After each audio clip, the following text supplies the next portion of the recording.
আসসালামু আলাইকুম। আমি সাইফা ইয়াসমিন নারায়ণগঞ্জ থেকে বলছি। কাছে বা দূরে, দেশ ও দেশের বাহিরে থেকে যে যেখান থেকে আমার আজকের ভিডিওটি দেখতেছেন, আশা করছি আল্লাহর অশেষ রহমতে আপনারা সবাই ভালো আছেন। আলহামদুলিল্লাহ, আমরাও ভালো আছি। সাইফা ইয়াসমিন ভিটি ব্লগ থেকে প্রতিদিনের মতো নতুন একটি ভিডিও নিয়ে হাজির হলাম। আমার ভিডিওটি যদি ভালো লেগে থাকে তাহলে আমার পাশে থেকে যেতে পারেন।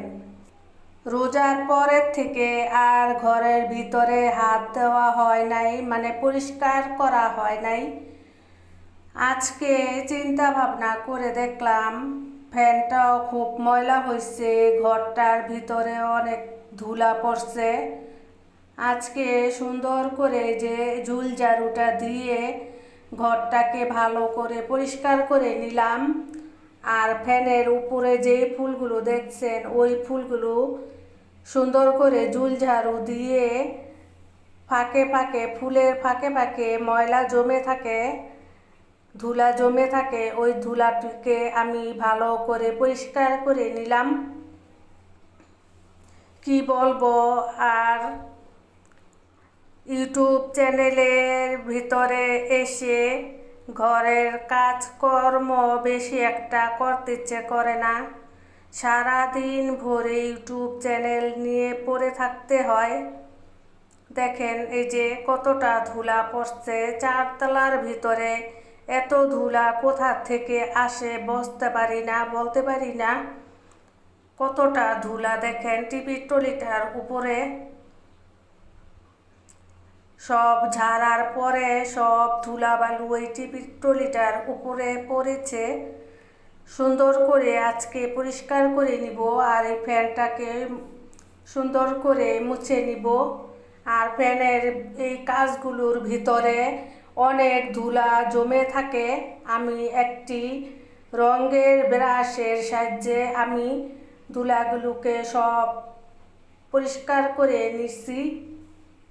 দেখেন ফ্যানটা কতটা সুন্দর হয়েছে, নতুনের মতো চকচকে হয়ে গেছে। আর একটু দাঁত মাজার পেস্ট দিয়ে একটি ন্যাকড়ার ভিতরে দিয়ে আমি ফ্যানটাকে সুন্দর করে মুছে নিছি। দাঁত মাজার পেস্ট দিয়ে ফ্যান হোক, বেসিং হোক, আয়না হোক, এগুলি মুছলে খুব পরিষ্কার হয়। এই যে আমি এই ব্রাশটার সাহায্যে ফ্যানটাকে পরিষ্কার করে নিয়েছি। আর দেখেন খাটের এই কাজগুলোর ভিতরে কতটা ধুলা বালু জমে গেছে। আমি এগুলিকে সুন্দর করে পরিষ্কার করে তারপরে একটি ভিজা ন্যাকড়া দিয়ে মুছে নিব। পরে দেখতে পারবেন কতটা সুন্দর হয়েছে। আমি 2 দিন আগে একটি 10 মিনিটের একটি ভিডিও দিয়েছিলাম দেখার জন্য কতটা ওয়াচ টাইম আসে।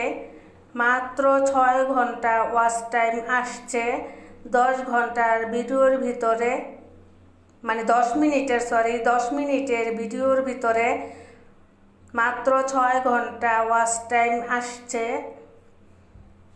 তাই চিন্তা করলাম আজকে 7 মিনিটের একটি ভিডিও দিয়ে দেখি।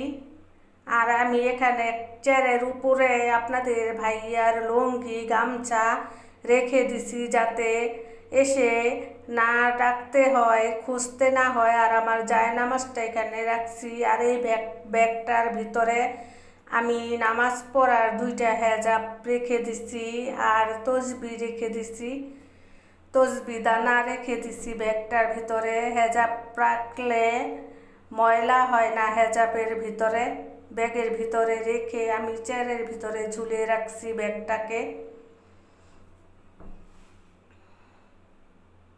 আপনাদের ভাইয়া এসে যাতে হাতের কাছে লুঙ্গিটা আর গামছাটা পেয়ে যায়, এ কারণে আমি সব সময় চেয়ারের উপরে ভাঁজ করে রেখে দিই। দেখেন ট্রলিটা কতটা সুন্দর হয়েছে, সব পরিষ্কার করে নিছি।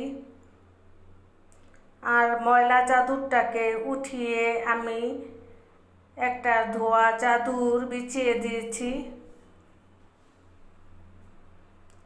ধোয়া চাদরটা বিছিয়ে দিছি, ময়লা চাদরটা উঠে ফেলে। খাটটা কতটা সুন্দর হয়েছে, সব পরিষ্কার করে নিলাম। আজকে রান্না বাড়া খুবই সিম্পল রান্না বাড়া করব। আজকে কাজ করছি, এ কারণে রান্না বাড়া খুবই সিম্পল রান্না বাড়া করে নিব। একটু গরুর মাংস ভুনা করে নিব আর আমডাল রান্না করে নিব।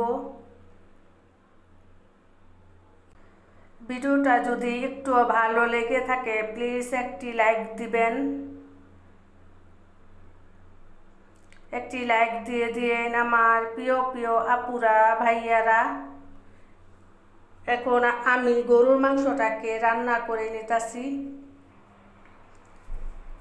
আগে আমি সাবস্ক্রাইবের কথা বলতাম, কমেন্টের কথা বলতাম, লাইকের কথা বলতাম, এখন আর আমি বলি না। আমার ভিডিও যদি কারো কাছে ভালো লেগে থাকে তাহলে আর বলা লাগবে না, তারা এমনিতেই দিবে।